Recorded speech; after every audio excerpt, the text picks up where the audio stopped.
Vijaya blog में आप सभी का स्वागत है। नमो नमो तुलसी महारानी। शास्त्रों के अनुसार जो भी तुलसी माता का पूजन करता है उसे वैकुंठ धाम की प्राप्ति होती है। तुलसी विवाह 4 नवंबर एकादशी के दिन एवं 5 नवंबर द्वादशी के दिन मनाया जाएगा। तुलसी कौन थी? तुलसी पौधा पूर्व जन्म में एक लड़की थी जिसका नाम वृंदा था। राक्षस कुल में उसका जन्म हुआ था।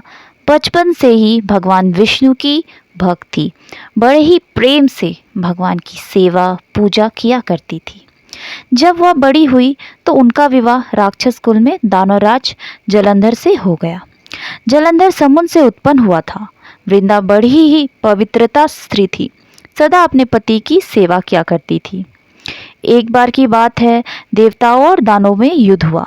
जब जलंधर युद्ध पर जाने लगे तो वृंदा की उनसे मिली और कहा, स्वामी आप युद्ध पर जा रहे हैं, आप जब तक युद्ध में रहोगे मैं पूजा में बैठकर आपकी जीत की अनुष्ठान करूंगी और जब तक आप वापस नहीं आ जाते मैं अपना संकल्प नहीं छोड़ूंगी। जलंधर तो युद्ध में चले गए और वृंदा व्रत का संकल्प लेकर पूजा में बैठ गई। उनके व्रत के प्रभाव से देवता भी जलंधर को जीत ना सके। सारे देवता जब हारने लगे तो विष्णु जी के पास गए। सबने भगवान से प्रार्थना की तो भगवान ने कहा, वृंदा मेरी परम भक्त है, मैं उसके साथ छल नहीं कर सकता हूँ। फिर देवता बोले, भगवान दूसरा कोई उपाय भी तो नहीं है, आप ही हमारी मदद कर सकते हैं। भगवान ने जलंधर का ही रूप रखा और वृंदा के महल में पहुंच गए। जैसे ही वृंदा ने अपने पति को देखा वो तुरंत पूजा से उठ गई और उनके चरणों को छू लिया। जैसे ही उनका संकल्प टूट गया, युद्ध में देवताओं ने जलंधर को मार दिया और उसका सिर काटकर अलग कर दिया। उनका सिर वृंदा के महल में जा गिरा। जब वृंदा ने देखा कि मेरे पति का सिर तो कटा पड़ा है, तो फिर ये जो मेरे सामने खड़े हैं ये कौन है? उन्होंने पूछा। आप कौन हो जिसका स्पर्श मैंने किया?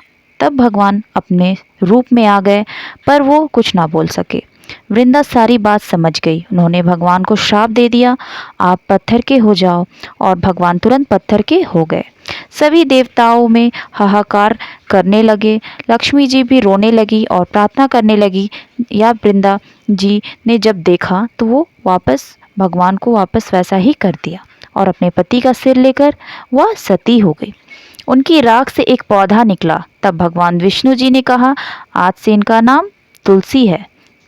आज से इनका नाम तुलसी है और मेरा एक रूप इस पत्थर के रूप में रहेगा जिसे शालिग्राम के नाम से जाना जाएगा और तुलसी जी के साथ ही पूजा किया जाएगा। बिना तुलसी जी के भोग वह स्वीकार नहीं करूँगा। तब से तुलसी जी की पूजा सभी करने लगे और तुलसी जी का विवाह शालिग्राम जी के साथ कार्तिक मास में किया जाता है। देव उठानी एकादशी के दिन इसे तुलसी विवाह के रूप में मनाया जाता है। इस प्रकार एकादशी को मनाया जाता है। नमो नमो तुलसी महारानी।